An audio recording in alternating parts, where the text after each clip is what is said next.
Hello दोस्तों, स्वागत है आपका एक बार फिर से मेरे इस यूट्यूब चैनल पर। और आज की इस क्लास में हम सीखेंगे असमानुपातन अभिक्रियाएं। असमानुपातन अभिक्रियाएं क्या होती हैं और ये किस तरीके से एक अपचयन अभिक्रिया है और इसके अंदर जो है ये ऑक्सीडेशन जो स्टेट का जो है ये क्या मामला है, ये आज हम पढ़ने वाले हैं। ठीक है, बहुत ही बढ़िया टॉपिक है और इम्पोर्टेंट टॉपिक है। कोई भी अगर आप कंपटीशन एग्जाम देते हैं, जेई का, नीट का, तो उसके अंदर ये बहुत ही महत्वपूर्ण जो है टॉपिक हो सकता है। ठीक है, तो पढ़ते हैं असमानुपातन अभिक्रिया के बारे में। तो पहले हम असमानुपातन की एकदम स्मॉल सी डेफिनेशन देख लेते हैं, फिर हम इसके कुछ महत्वपूर्ण नोट्स हैं, फिर हम इसके उदाहरणों पर चर्चा करेंगे, बहुत सारे उदाहरण करेंगे, तब आपको समझ में आ जाएगा कि असमानुपातन अभिक्रिया जो है वो क्या होती है।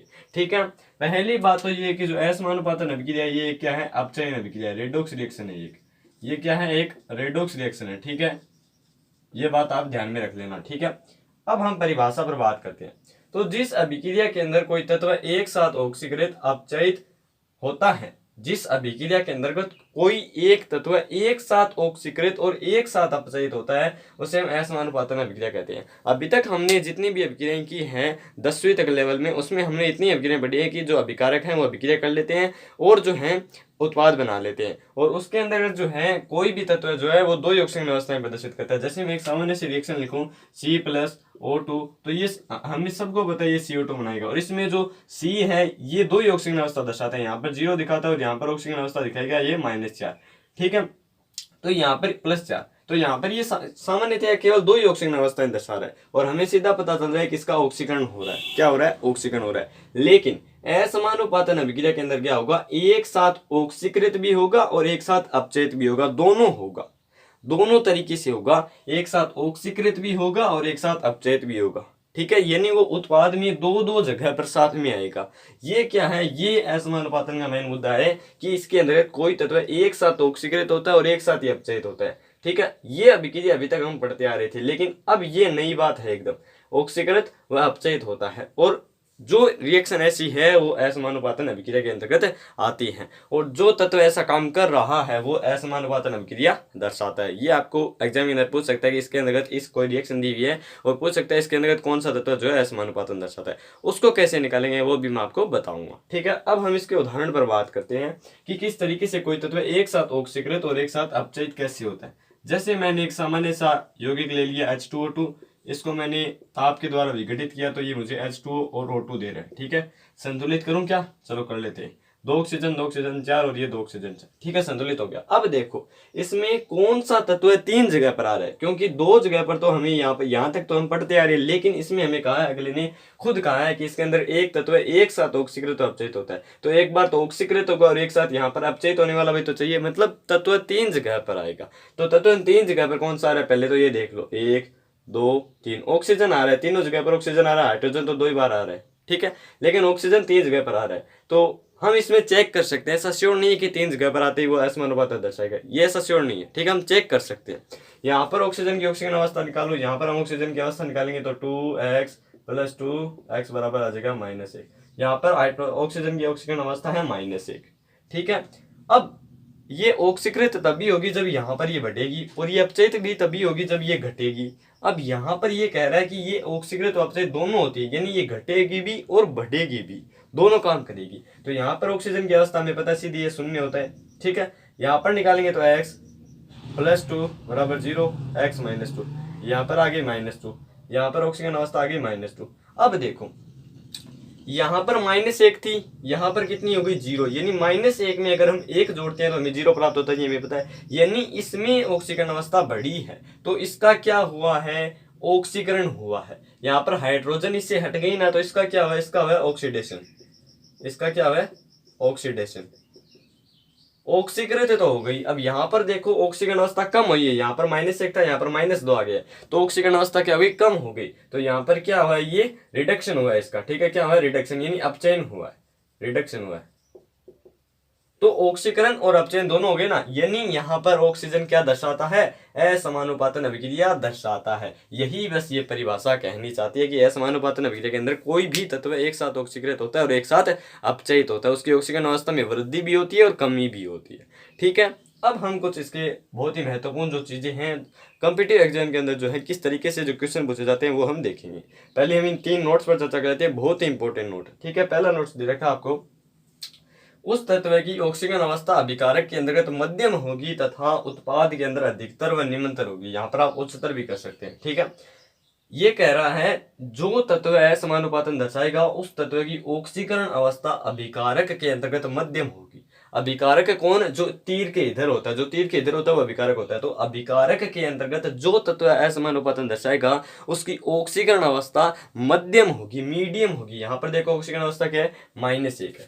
यहाँ पर ऑक्सीजन अवस्था कितनी है? -1 है, ठीक है। मीडियम होनी चाहिए, यानी और तथा उत्पाद के अंतर्गत अधिकतर व निम्नतर होगी, यानी उत्पाद के अंदर जो ऑक्सीजन अवस्था प्राप्त होगी वो इससे अधिक भी होगी और निम्न भी होगी। यहाँ पर अधिक कौन सी है? 0। हमें पता है -1 0 से छोटा होता है तो ये बीच में आ गया, और 2 से ये बड़ा होता है, -2 से -1 बड़ा होता है। यानी अभिकारक के अंतर्गत जो ऑक्सीकरण अवस्था होगी वो मध्यम होगी और उत्पाद के अंतर्गत उससे हाईएस्ट प्राप्त होगी और उससे लोएस्ट प्राप्त होगी, ठीक है। यानी हम ऐसे लिख सकते हैं कि कोई अभिक्रिया ऐसे हो रही है A + B, तो कोई अभिक्रिया मान लो इसमें 2 कर लेते हैं, A B और C D।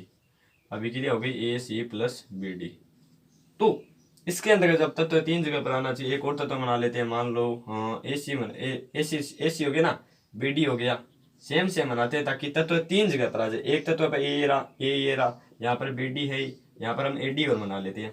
अब A समानुपातन दर्शाएगा, A मान लो असमानुपातन दर्शाएगा, तो इस A की ऑक्सीजन अवस्था यहाँ पर मीडियम होनी चाहिए, यहाँ पर मीडियम होनी चाहिए, यहाँ पर जो है लोएस्ट या मैक्सिमम कोई सी भी हो सकती है, ठीक है, दोनों में एक्सचेंज हो सकती है, ठीक है। मैक्सिमम या लोएस्ट कौन सी भी हो सकती है, लेकिन इधर मीडियम होनी चाहिए। इधर अगर हाईएस्ट आ गई तो असमानुपातन कभी नहीं दर्शाएगा, और यहीं से क्वेश्चन बनेगा। अगर आपको कोई तत्व देखिए पूछ ले सीधा कि ये असमानुपातन दर्शाएगा नहीं दर्शाएगा, तो आपको सीधा यहाँ पर ऑक्सीजन अवस्था निकालनी है। यदि उसकी ऑक्सीजन अवस्था मैक्सिमम है या लोएस्ट है तो वो असमानुपातन नहीं दर्शाएगा, यदि उसके बीच में होगी तभी वो ऑक्सीजन दर्शाएगा, ठीक है।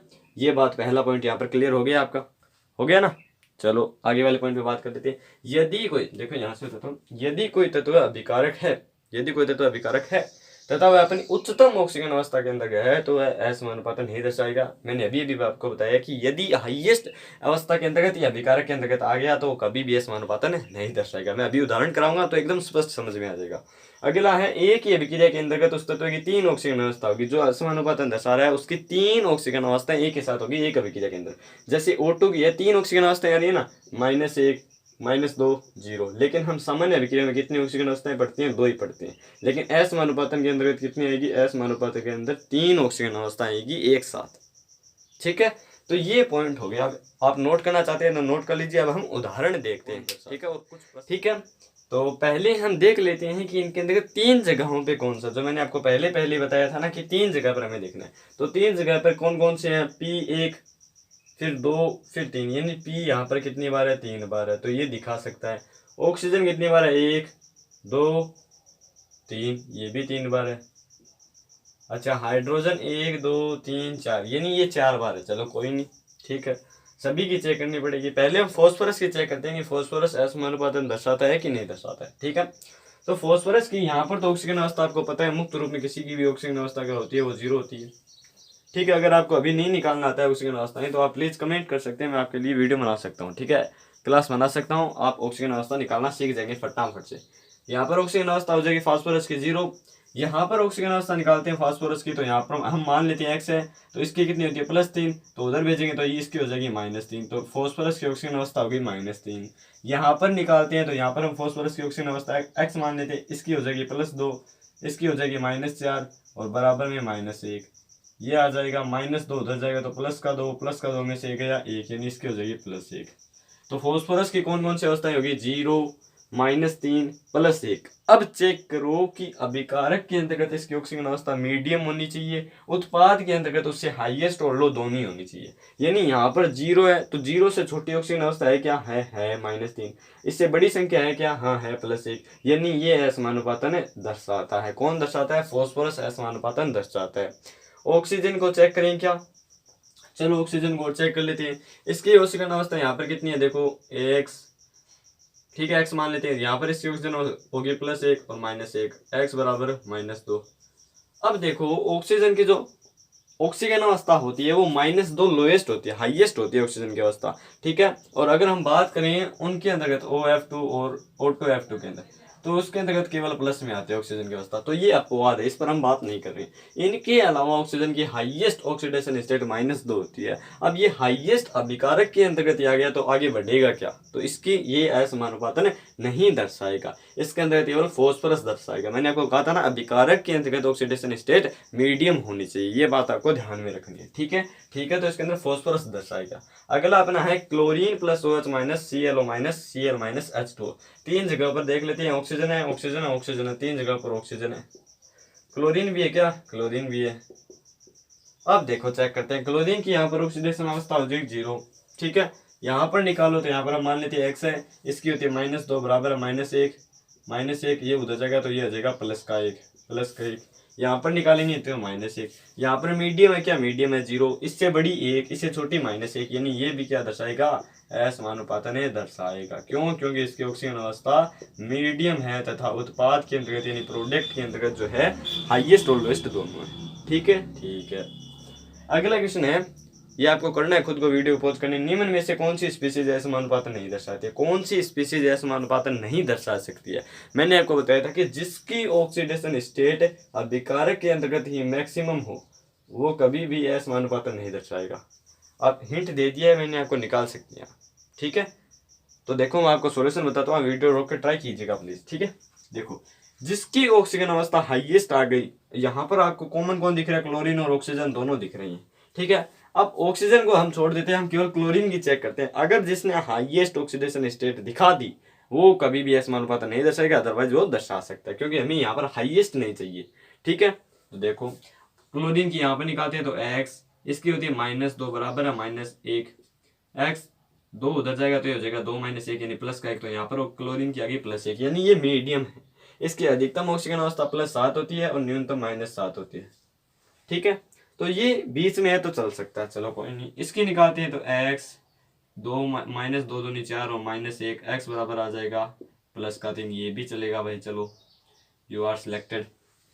यहाँ पे निकालते हैं x 3 दूनी 6 -1 उधर जाएगा, 6 में से गया 5, ये भी चलेगा भाई। लास्ट एक बचा है x 4 दूनी 8 -1 x 8 उधर जाएगा तो 8 में से गया 7। हाईएस्ट है क्या, हाईएस्ट है, कौन सी है, हाईएस्ट है, इसीलिए ये असमानुपातन नहीं दर्शाएगा और ये तीनों ऑक्सीजन अवस्था दर्शाएंगे। ठीक है, तो ये आपका छोटा सा टॉपिक था असमानुपातन। ठीक है, वीडियो कैसी लगी प्लीज कमेंट कीजिए, और अगर आपको कोई भी टॉपिक पढ़ना हो 11th class chemistry, physics, mathematics तीनों में, अगर आपको, और 10th क्लास 9th क्लास कोई भी आपको टॉपिक पढ़ना हो तो आप प्लीज कमेंट कीजिए, यहाँ पर आपको हर सॉल्यूशन मिलेगा। ठीक है, तो धन्यवाद दोस्तों, अपना प्यार ऐसे ही बनाए रखिए, और ये चैनल जो कुछ भी है वो सिर्फ